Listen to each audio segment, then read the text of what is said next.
नमस्कार दोस्तों, JEE PYQ series में आपका बहुत बहुत स्वागत है। देखो यहाँ पे एक क्वेश्चन दे रखा है, देखते हैं, काफ़ी कंसेप्चुअल है और अच्छा भी है।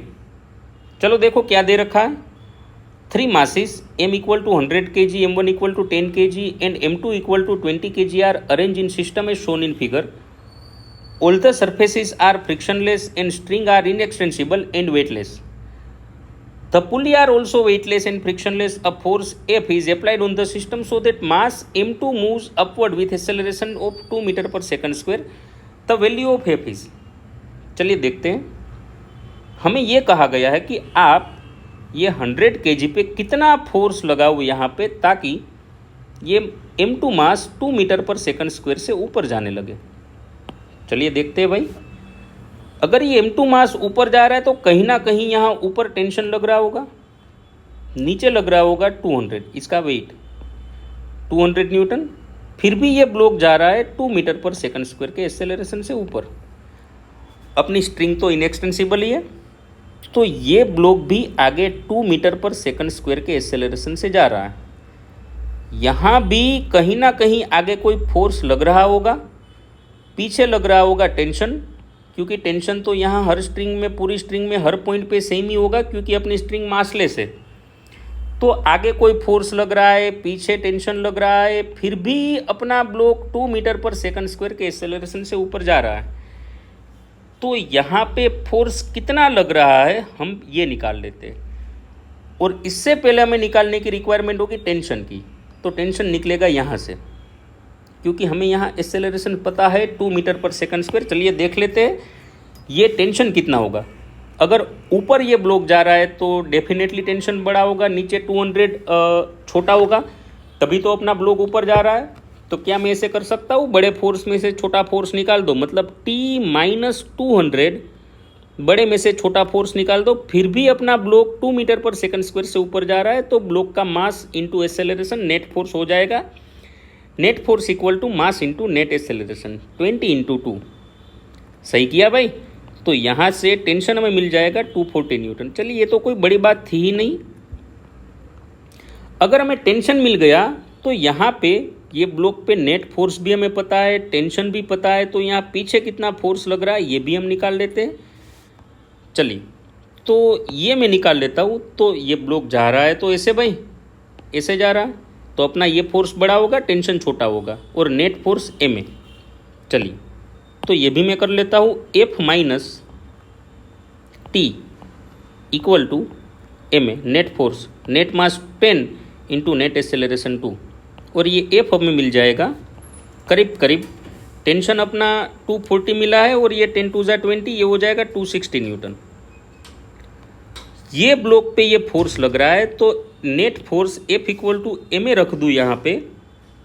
F इक्वल टू मास तो हमें पता है 10, और नेट एक्सेलरेशन, चलिए ये नेट फोर्स भी हमें मिल गया 260 equal to 10 into A net. तो ए नेट मिल जाएगा 26 मीटर पर सेकंड स्क्वायर। चलिए तो यहाँ पे कोई फोर्स लग रहा है, पीछे रोकने वाला टेंशन है, फिर भी अपना ब्लॉक 2 मीटर पर सेकंड स्क्वायर से आगे जा रहा है। तो ये आगे वाला फोर्स कहीं ना कहीं एक्सेलरेशन 26 मीटर पर सेकंड स्क्वायर जनरेट कर रहा है। और एक बात मैं आपको बता दूं, ये 26 मीटर पर सेकंड स्क्वायर एक्सेलरेशन आया कहाँ से। तो यहाँ पे हमने जो फोर्स लगाया, इसकी वजह से इस पे सूडो लगा तो ये जाने लगा पीछे। सूडो में कभी भी ऐसा नहीं होता कि जितना फोर्स आप इस पे लगाओ उतना फोर्स यहाँ पे पीछे लगे, ये तो सोचना भी मत। सेम क्या मिलता है, अगर आप इस पे जितना फोर्स लगाओ और ये नेट एक्सेलरेशन जितना गेन कर पाएगा उतना एक्सेलरेशन इसे पीछे मिलेगा। कभी भी सूडो फोर्स में एक बॉडी को आप जितना फोर्स आपो, दूसरा बॉडी वो उसके साथ कनेक्टेड है, उसे अपोजिट डायरेक्शन में उतना फोर्स कभी नहीं मिलता भाई, एक्सेलरेशन सेम मिलता है। तो यहाँ पे आप फोर्स लगाओ तो इसे पीछे एक्सेलरेशन मिलेगा, और एक्सेलरेशन वो में मिल गया, ये आया सूडो की वजह से। तो यहाँ पे आप फोर्स दे रहे हो और ये एक्सेलरेशन 26 गेन कर रहा होगा, तभी तो ये पीछे 26 मीटर पर सेकंड स्क्वायर के एक्सेलरेशन से जा रहा है। लेकिन आप यहाँ पे जो फोर्स लगा रहे हो उसे रोकने वाला भी है। जैसे ही आप फोर्स लगाओगे ये तो इसके साथ चिपक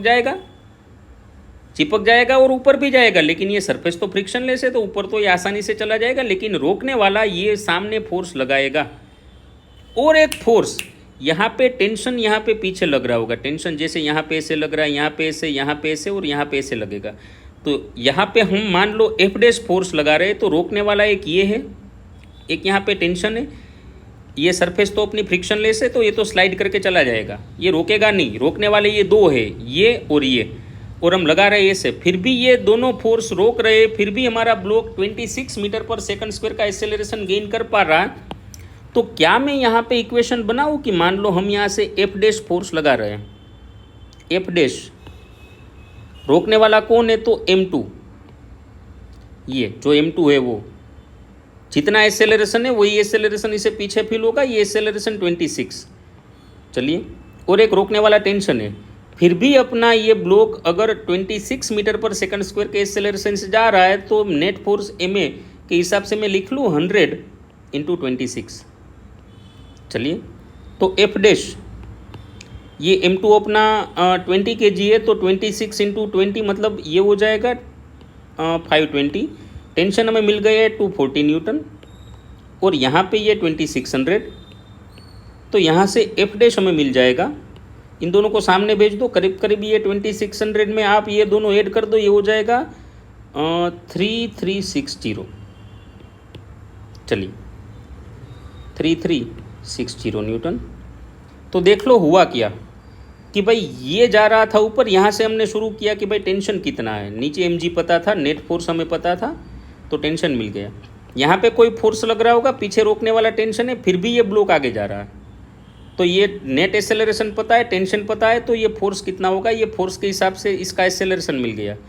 और इसे एक्सेलरेशन कितना मिला होगा तो इसे जितना एक्सेलरेशन मिला होगा वो, लेकिन फोर्स पूरा ही एक्सेलरेशन में कन्वर्ट नहीं हो रहा है आप जितना लगा रहे हो, क्योंकि रोकने वाला ये है, नेट एक्सेलरेशन 26 है। तो हमने यहाँ पे इक्वेशन लगा दिया कि हम कोई फोर्स लगा रहे हैं, रोकने वाले ये दोनों है, फिर भी ये 26 का एक्सेलरेशन ले रहा है, तो ये एफ डैश इतना मिलेगा।